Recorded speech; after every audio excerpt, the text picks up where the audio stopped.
안녕하세요. 사이쌤입니다. 오늘 사회 온라인 수업을 시작하겠습니다. 오늘의 학습 주제는 국제사회의 특성과 행위 주체입니다. 먼저 국제사회가 뭔지 알아보도록 할게요.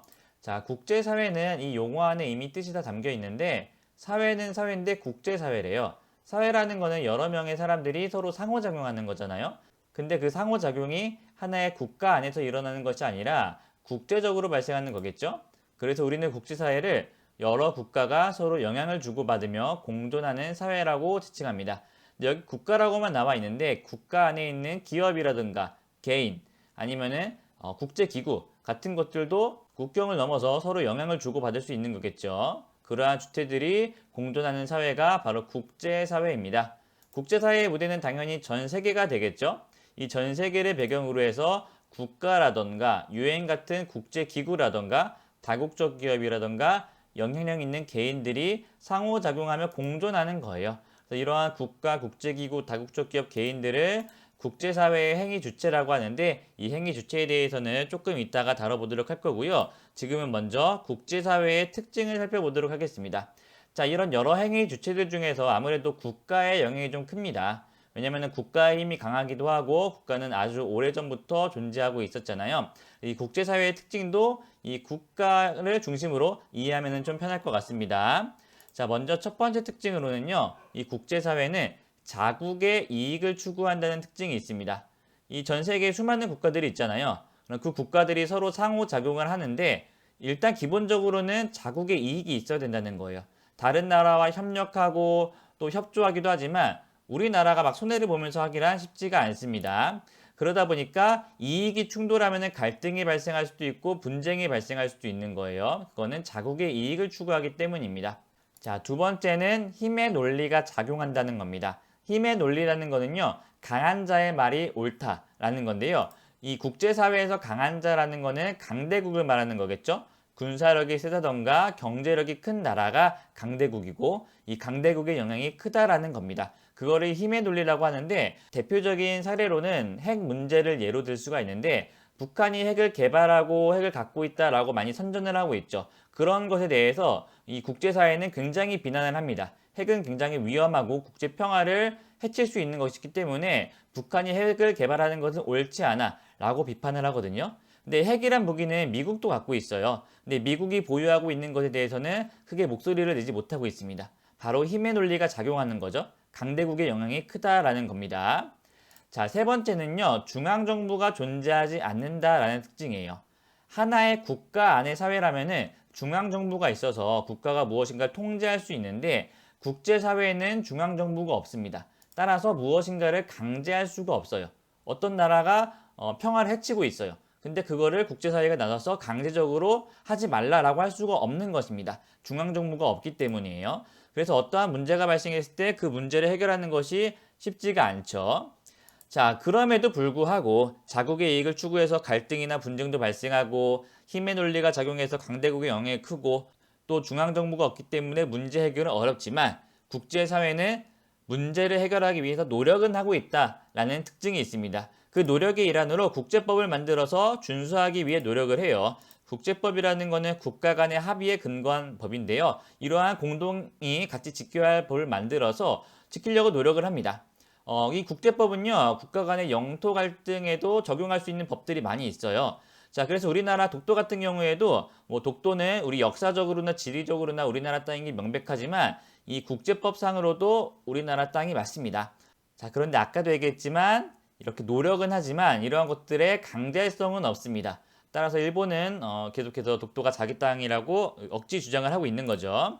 자, 그리고 국제적인 여론이라던가 국제기구의 결정을 존중하면서 공동의 문제를 해결하기 위해 노력하고 있다라는 특징이 있는 겁니다. 그리고 최근에는 환경이라던가 인권, 난민 같은 전 세계가 공통적으로 또 공동으로 해결해야 될 문제를 위해서 국제협력의 필요성이 커지고 있고요. 노력도 많이 하고 있는 추세입니다.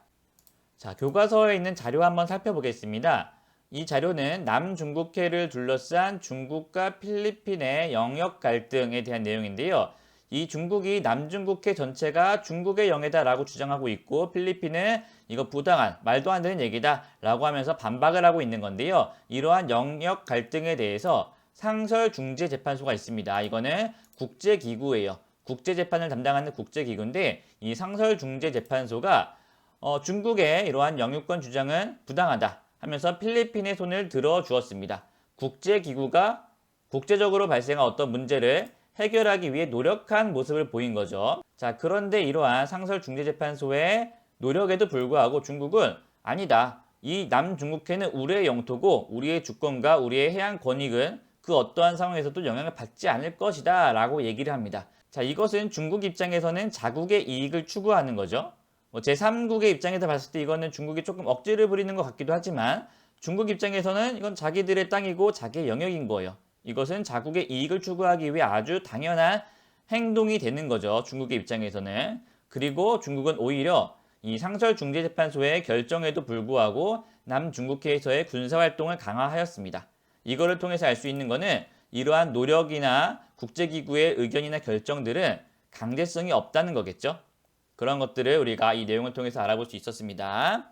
자, 다음으로 국제사회의 행위 주체에 대해서 알아보도록 할게요. 국제사회의 행위 주체는 크게 국가와 국제기구, 다국적 기업, 그리고 영향력 있는 개인이 있는데요. 먼저 국가를 살펴보도록 할게요. 아무래도 국가가 국제사회에서 차지하는 비중이나 역할이 크다 보니까 우리는 국가를 국제사회의 기본 단위라고 합니다.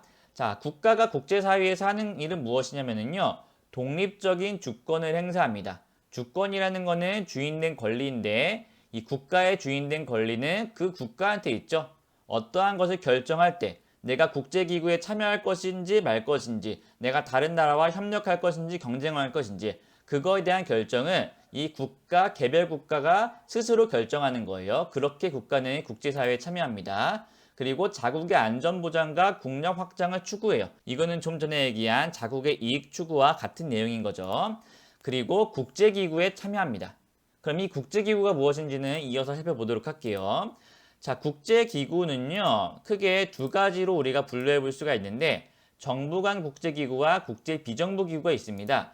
정부 간 국제기구라고 하는 거는요, 각국 정부가 참여하는 거예요. 쉽게 말하면 국가 단위로 참여한 국제기구인 겁니다. 그리고 국제 비정부기구는요, 정부가 아니라 개인이나 민간단체 자격으로 참여하는 기구예요.